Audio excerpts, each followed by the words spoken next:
자, 보시면 오늘부터 우리 물질의 특성 할 건데요. 물질의 특성은 순물질, 혼합물.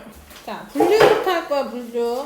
물질을 분류할 건데요. 물질을 분류할 때 어떻게 분류할 거냐면 순물질이랑 혼합물 이렇게 크게 분류할 겁니다. 그럼 순물질은 뭐냐? 뭐 당연히 한 가지 물질로만 이루어지는 게 순물질.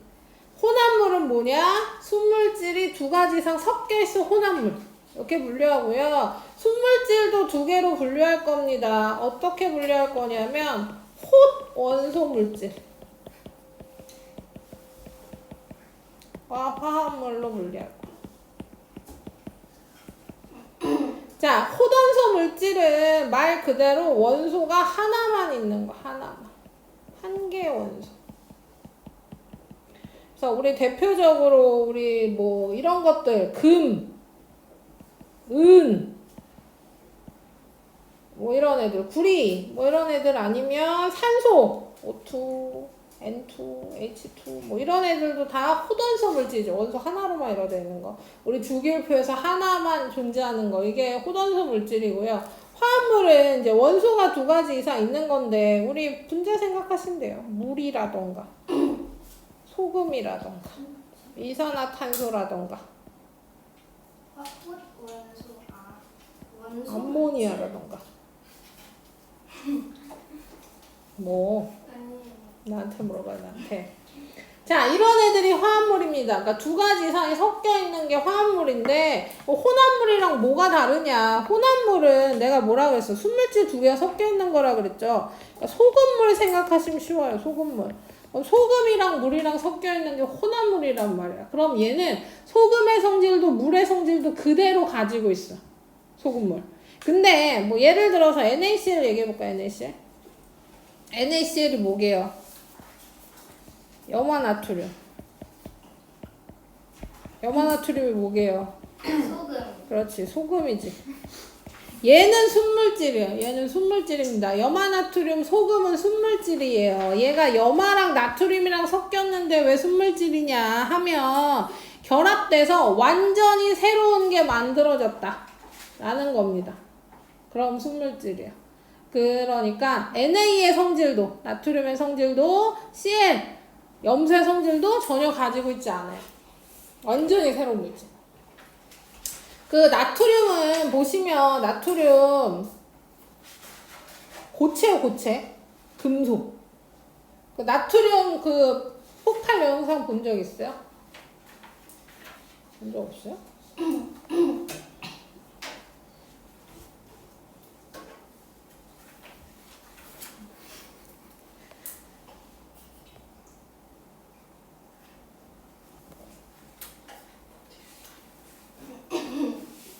얇은 거.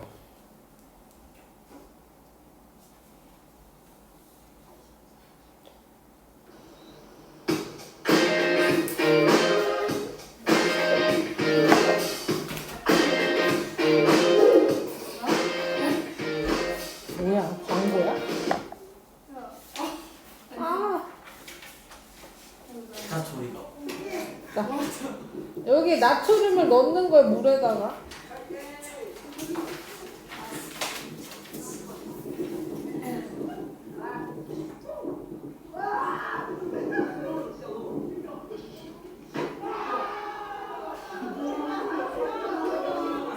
본 적 없어요? 이게 나트륨 폭발 영상이고요. 뭐 인터넷 찾아보면 이거 말고도 엄청 많은데요. 어쨌든 나트륨은 물이랑 닿으면 폭발하는 금속입니다. 금속. 그냥 그 은처럼 생겼어요. 은처럼. 은색깔 나요. 은색깔. 그래서 금속이고 그 다음에 Cl, 염소는 뭐냐면 가스입니다. 가스. 염소 가스. 염소 가스고 그 우리 대표적인 염소 가스가 어디 쓰였었냐면요. 그 히틀러가 유대인들 학살할 때 썼던 게 염소 가스예요. 그 목욕탕에 목욕시켜준다고 포로들 다 집어 넣어놓고 거기 가둔 다음에 가스 틀어가지고 거기 안에 들어있는 모두 전원 사망했던 그런 사고가 있었죠. 그때 썼던 가스가 염소가스예요. 그러니까 염소도 굉장히 위험한 독극물이고 독가스고, 그 다음에 나트륨도 물이랑 닿으면 폭발하는 위험한 애란 말이지. 근데 얘네들이 합쳐서 염화나트륨 만들어놨더니 뭐예요? 소금이 됐다.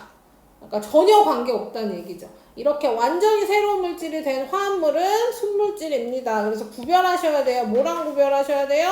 혼합물과 화합물을 구별하셔야 됩니다. 화합물이랑 혼합물은 완전 다르네요. 분리하시고.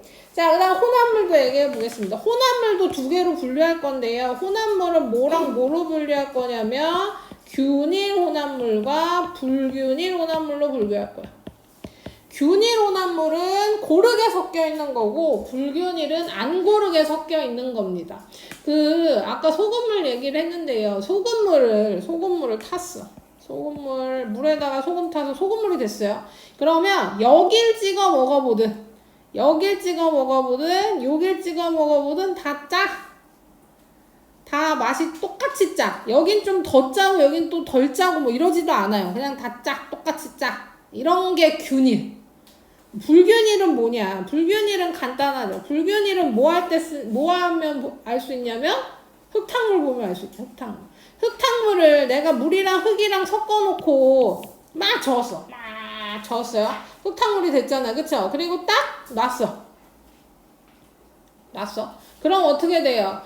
놓는 순간부터 뭐예요? 흙이 밑으로 쫙 가라앉고 위에 물이 뜨겠죠. 그쵸? 물이 뜬다기보다 흙이 가라앉는 거지. 흙이 가라앉으면서 위부터 맑아질 거란 말이야. 그러면 흙탕물은 아래가 흙이 더 많고 위에는 흙이 적겠죠. 이런 건 불균일. 어디든 고르게 있어야 균일인 겁니다. 그러면 공기 볼까요? 공기는 순물질이게요? 혼합물이게요? 공기 혼합물입니다. 왜냐하면 질소, 산소, 수소는 별로 없겠죠. 질소, 산소, 이산화탄소 뭐 이런 거 섞여 있잖아. 그쵸? 이러니까 순물질이야. 혼합물이야? 그러면 균일이게요? 불균일이게요? 균일. 네? 네, 균일이죠. 벌써 다 했어? 때리지 마.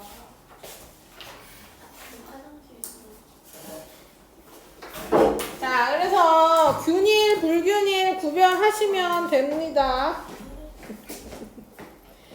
자, 그리고 요것도 생각하시면 돼요. 우리 균일하게 섞여 있는 액체는 어떻다? 투명하다. 100%는 아닙니다만 대부분 그래요. 우리 식초는 색깔이 있긴 하지만 투명하죠. 탄산음료 투명하죠. 우유 안 투명하죠. 우유는 안 투명하죠. 우유는 불균일이에요. 우유가 옛날에는, 지금은 잘 안 써 있는데 예전에는 우유에 뭐라고 써 있었냐면 흔들어 드세요라고 써 있었어요. 본 적 있어요? 흔들어 드세요라고 써 있어요. 흰우유 말고 뭐 초코우유 이런 거는 더 써 있는 거 많아요. 어쨌든 흔들어 드세요라고 써 있는 애들은 모두 다 불균일이라고 보시면 됩니다. 왜냐면 밑으로 뭔가 가라앉는다는 얘기니까. 그러니까 과일 주스도 우유도 불균일이에요. 구별할 수 있겠어요? 균일, 불균일? 합금 얘기해볼까요? 합금이 뭐게요? 혼합물. 그렇죠. 혼합물이죠. 균일, 불균일. 균일. 균일. 합금이 뭔지 알아요? 뭐요? 합쳐진 금. 한 금속에 다른 금속이나 비금속을 첨가하여 만든 새로운 성질의 금속. 밑에 써있어. 알고 있어.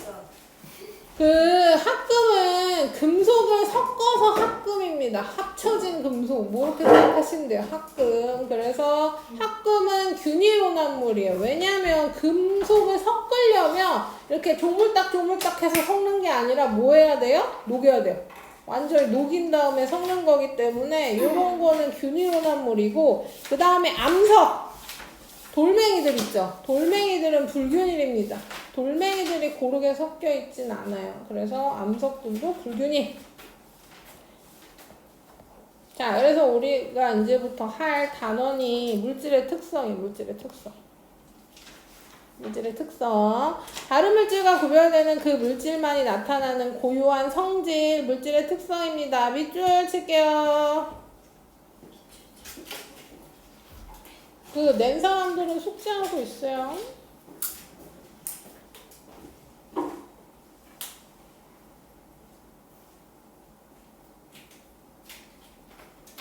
자, 물질의 특성은 그 물질만이 나타나는 고유한 성질이야. 이게 무슨 얘기냐면 내가 비커에다가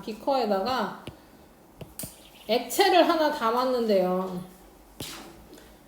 여기는 A라는 액체를 담았고 여긴 B라는 액체를 담았어.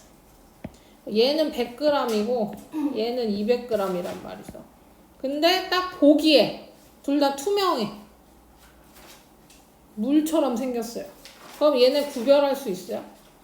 아니요. 안 되지. 안 되죠. 얘가 100 숙제하고 있어요.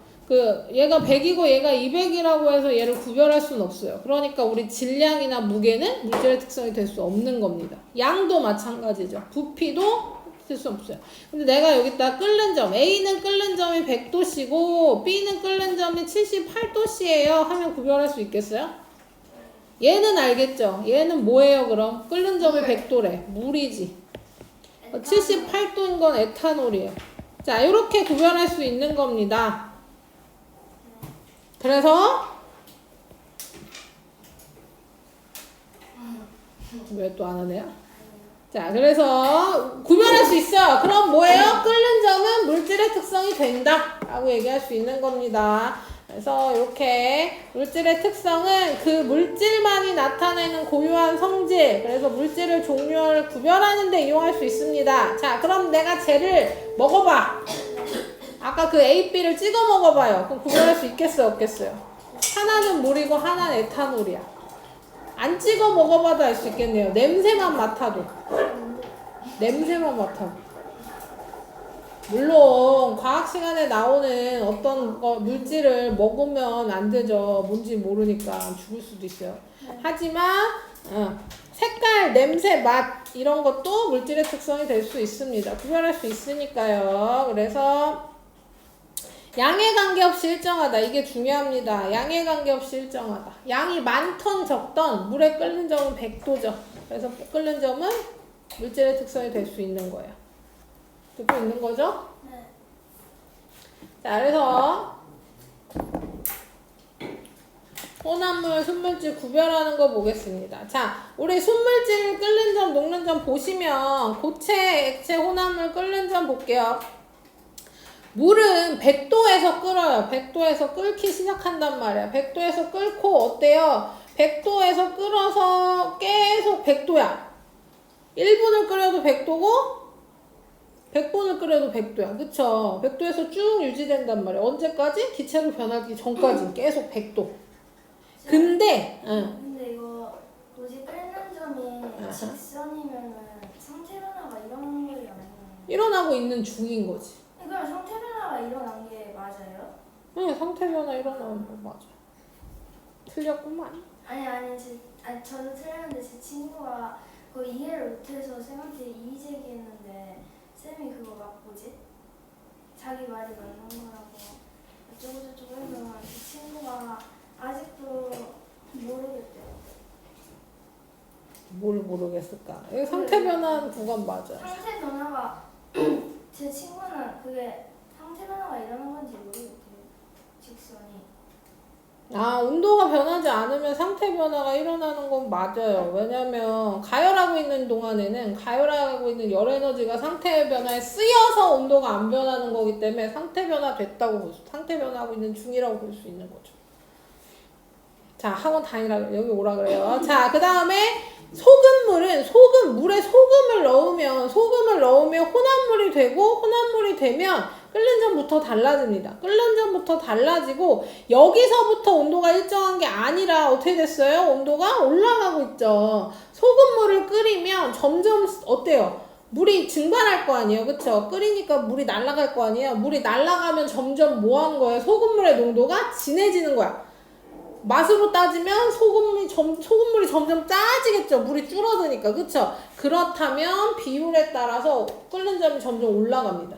그래서 혼합물의 경우에는 온도가 일정한 구간이 이렇게 온도 일정한 구간이 나타나지 않아요. 알겠습니까? 그래서 그래프만 봐도 순물질과 혼합물을 구별할 수 있다. 이렇게 보시면 되죠. 그래서 달걀 삶을 때 소금을 넣으래요. 달걀이 맛있어져. 근데 그 효과뿐만 아니라 달걀의 간이 맞는 것뿐만 아니라 더 빠르게 익습니다. 왜냐하면 소금을 넣으면 물만 넣었을 때보다 온도가 더 올라가니까요. 라면 스프 먼저 넣은 것도 똑같은 원리입니다. 자, 그 다음 얼기 시작하는 것도 보겠습니다. 물은 0도에서 얼기 시작하고요. 계속 0도. 근데 소금물은 온도가 낮아. 영하 4도 밑으로 내려갑니다. 그리고 얼면 얼수록 온도 낮아져. 그래서 바다가 잘 안 오는 거죠. 바다에 소금 녹아져 있잖아요. 그래서 물론 바다가 움직이고 있는 것도 한몫하죠. 계속 파도 치니까. 근데 어쨌든 바다에 소금 녹아져 있고 파도 치는 것 때문에 강물보다 바닷물이 더 잘 안 온다. 하는 거고요. 그 다음 여기 염화칼슘 제설제 뿌려서 도로가 오는 거 방지하는 것도 있는데요. 염화칼슘이 눈에 닿으면 녹죠. 녹는 것 때문에 뿌리기도 하는 거는 녹는 것 때문에 뿌리기도 하지만요. 도로가 다시 어는 걸 방지하는 겁니다. 우리 눈은 별로 안 미끄럽잖아요. 근데 이 눈이 녹아서 얼어버리면 엄청 미끄럽거든요. 빙판길 되잖아. 그래서 염화칼슘제를 뿌려놓으면 혼합물 되니까 더 낮은 온도에서 얼어서 잘 안 온다. 그래서 염화칼슘제 뿌리는 거고, 워셔액도 마찬가지입니다. 워셔액이 뭐냐면 창문 닦는 그 물 있잖아요. 이렇게 삑삑 나오는 물. 그게 겨울에 얼면 안 되잖아. 그쵸? 얼면 안 되기 때문에 여기도 다른 것들을 넣어서 혼합물을 만들어서 겨울에 얼지 않게 하는 겁니다. 그 다음 고체 혼합물 볼게요. 그 나프탈렌이랑 파라다이크로로벤젠을 섞을 거야. 얘가 뭔진 몰라도 되니까. 얘도 고체고 얘도 고체입니다. 이 두 개의 고체를 섞어. 너는 숙제 앞에 고치는 거부터 하세요. 자, 고체랑 고체 섞어. 그럼 나프탈렌의 녹는 점은 80도가 넘고요. 그 다음에 파라다이크로로벤젠은 50도가 넘어요. 그러면 우리가 이 두 개를 섞으면 이 중간에 녹는 점이 생길 것 같지만 얘랑 중간 평균이 날 것 같지만 얘랑 얘보다도 훨씬 낮은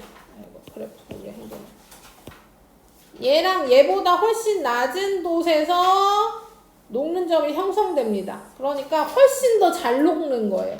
얘랑 섞으면 얘보다 훨씬 낮은 온도에서 녹아서 잘 녹게 만드는 거야. 그래서 잘 녹게 만드는 걸로 해서 한 게 뭐냐면 땜납이랑 퓨즈. 땜납 알아요? 네. 납땜은 알아요? 네. 아닌데. 그 납땜이 뭐냐면요. 그 금속이랑 금속을 붙일 때, 금속 붙일 때, 뭐, 풀 사용하면 떨어진단 말이에요. 본드 사용해도 잘 안 붙고요. 그래서 여기, 이런데, 여기, 요런데 금속이랑 금속 붙일 때 뭐 하냐면요. 이 땜납을 사용합니다. 금속을 녹여서